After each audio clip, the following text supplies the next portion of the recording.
Kamusta ka aking kaibigan? Ako'y nagpapasalamat sapagkat nakarating sa iyo ang video na ito. Nagpapasalamat ako sa Diyos sapagkat may pagkakataon upang sa iyo ay ibahagi ko ang mabuting balita tungkol kay Hesukristo. Ipapakita ko sa iyo ang mga larawan upang makita natin ang mga puno at dahilan kung bakit tayo ay nalayo sa Diyos. Mapapansin ninyo sa inyong larawan na tayo minsan ay parang katulad lang sa isang tulay na kailangan tumawid mula sa isang dako patungo sa kabila. Subalit dala po ng mga hindi inaasahang pagkakataon ay hindi po natin nagagawa iyan sapagkat may mga hadlang. Ang tulay na iyan ay kagaya po ng inyong nakikita na nag-uugnay po sa isang dako kung saan po mayroong ilog upang siya'y makatawid sa kabila. Alam niyo ho ba na nang dahil po kasi sa ating kasalanan, kaya tayo po ay hindi makatawid sa Diyos. At ito po'y dahil pinili nating tayo mamuhay para lang sa ating sarili. Dito po sa Roma, Kabanatang 14, talatang 7, walang sino man sa atin ang nabubuhay o namamatay para sa sarili lamang. Marami po kasing mga tao ay kagaya lamang po ng sa larawang inyong makikita na nang dahil po sa kasalanan na ang tao po ay nalayo sa Diyos. At pinipilit po ng tao na kanya pong iugnay ang sarili upang maibalik po ang nasira niyang kaugnayan sa kanyang Diyos. Sapagkat nang dahil sa pagkakalagyong iyan, ay hindi po nadidinig ng Diyos ang kanyang panalangin. Dito po sa aklat na Isaiah, Kabanatang 59, talatang 2, ang masasama ninyong gawa ang dahilan ng pagkawalay ninyo sa Diyos. Nagkasala kayo kaya hindi ninyo siya makita at hindi niya kayo marinig. Ang lahat po punong dahilan kung bakit po ang tao, ang bawat isa sa atin ay nalayo sa Diyos ng dahil po sa kasalanan. At dahil po sa kasalanang iyan, ang tao po ay nawala ng kaugnayan sa Diyos. At siya po'y nalayo dito. Sinasabi po ng aklat ng Roma, Kabanatang 3, na meron pong talatang 23, sapagkat ang lahat ay nagkasala at walang sino mang nakaabot sa kaluwalhatian ng Diyos. Walang sino man po ang nabubuhay sa daigdig na ito na hindi po nagkasala at hindi po niya naabot ang kaluwalhatian ng Diyos. Alam niyo ho kasi lahat ng bagay kapag ginagawa ay pinagbabayaran. Dito po sa aklat ng Roma, Kabanatang 6, talatang 23, sapagkat kamatayan ang kabayaran ng kasalanan. Ano man pong kasalanan na ating ginagawa, dito po sa sanlibutan ay pinagbabayaran. At sa sandaling tayo po yumao sa daigdig na ito, darating po ang araw na yan ay ating paghuhukom at sa harap po ng Diyos at ating po pagbabayaran ng lahat ng ating mga ginawa laban sa Kanya. Subalit nakakalunos pong isipin na marami ang nagwawalang bahala ng mga bagay tungkol dito. Sapagkat ang sino man po ayon sa salita ng Diyos kapag ang pangalan ay wala sa aklat ng buhay ay hindi magmamana ng kaharian ng Diyos. Dito po sa aklat ng Pahayag, Kabanatang 20, talata pong 15, ang sino mang hindi nakasulat ang pangalan sa aklat ng buhay ay itinapon sa lawa ng apoy. Nakakalunos po ang kalagayang iyan sapagkat marami po ang napapahamak ng dahil po sa kanilang kasalanan at hindi po natin maaaring angkinin na wala po tayong pagbabayaran sapagkat ayon sa salita ng Panginoon na tayo po ay nagkasala at pagbabayaran po natin ang lahat ng yan. Subalit alam niyo po, sinulusyonan po ng Diyos ang suliraning ito na hindi kaya pong solusyonan ng tao. Nang ibigay niya po si Jesus na kanyang anak upang maging tulay at tayo po'y makabalik sa piling ng ating amang nasa langit. Ginawa po ng Panginoon niyan nang ialay niya po ang kanyang sarili doon sa krus ng Kalbaryo upang tayo tubusin sa lahat ng ating mga kasalanan. Sapagkat hindi natin maaring pagbayaran ang sarili nating kasalanan. Kaya't pinadalan ng Diyos ang kanyang anak upang mamatay para sa atin nung tayo po'y makasalanan pa.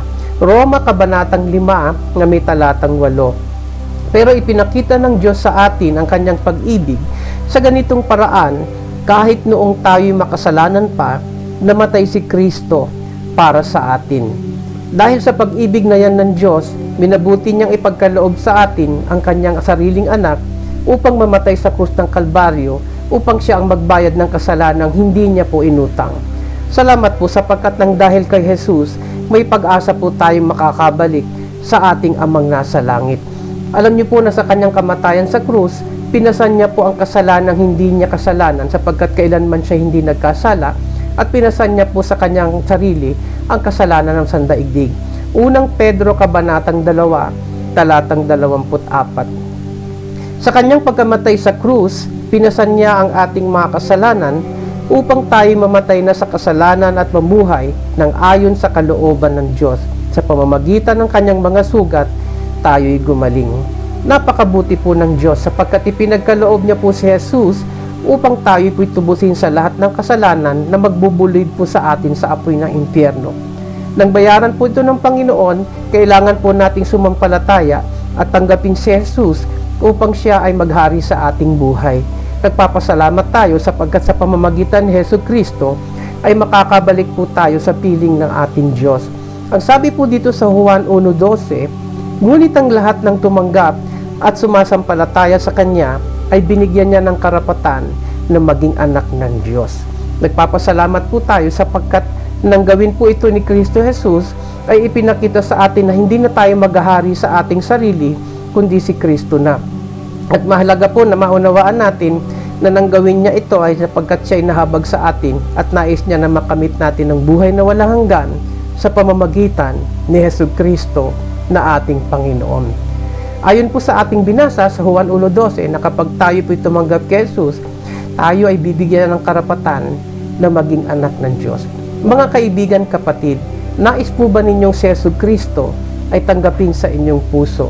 Kung nais mo itong gawin, ay nais ko pong ibigay sa iyo ang panalangin ito na maaari mong sundan upang si Jesus ay pumasok sa iyong buhay. Kung nais niyo pong gawin ito, ay maaari niyo pong sundan ang aking panalangin at ito po ang panalangin. Panginoon, inaamin kong ako'y makasalanan at kailangan ko po ang iyong pagpapatawad. Naniniwala ako na si Kristo'y namatay para sa akin bilang kabayaran sa aking kasalanan. Nakahanda po akong tumalikod sa aking mga kasalanan. Inaanyayahan po kita, Panginoong Jesus, na pumasok sa aking puso at buhay bilang sariling tagapagligtas. Nakahanda po ako sa tulong po ninyo na sumunod kay Kristo bilang Panginoon ng aking buhay. Sa pangalan ng Panginoong Jesucristo, Amen. Kung sinundan niyo po ang panalangin iyan, congratulations sapagkat ayon po sa Juan 1:12, kayo po ay anak na ng Diyos na buhay. Kung tapat mong idinalangin ito, si Jesucristo ay pumasok na sa iyong buhay at siya ang maghahari sa trono ng iyong buhay at hindi na ang iyong sarili. At ano pang bagay ang mayroon ka ngayon? Sapagkat nang ikay tumanggap kay Jesucristo, ikaw ay nagkaroon ng buhay na walang hanggan. Unang Juan 5:12 ang sabi rito'y, kung ang anak ng Diyos ay nasa isang tao, mayroon siyang buhay na walang hanggan. Ngunit kung wala sa kanya ang anak ng Diyos, ay wala siyang buhay na walang hanggan. Tunay po tayo nagpapasalamat sapagkat nang si Kristo ay nasa ating buhay, nasa ating puso, hindi lamang tayo naging anak ng Diyos, kundi tayo ay naging buhay sapagkat tayo ay nagkamit ng buhay na walang hanggan sa pamamagitan ng kanyang anak. Nagpapasalamat ako sapagkat ginawa mo ang kapasyahang ito at nalulugod po ang langit at tanggapin ang isang katulad mo sapagkat ikay nagsisisi ng kasalanan at nanunumbalik loob sa ating Diyos. Hindi matatapos sa pamamagitan ng pagtanggap ang unang direksyon ng ating buhay nang piliin nating gawin ito upang si Kristo na ang maghari sa atin.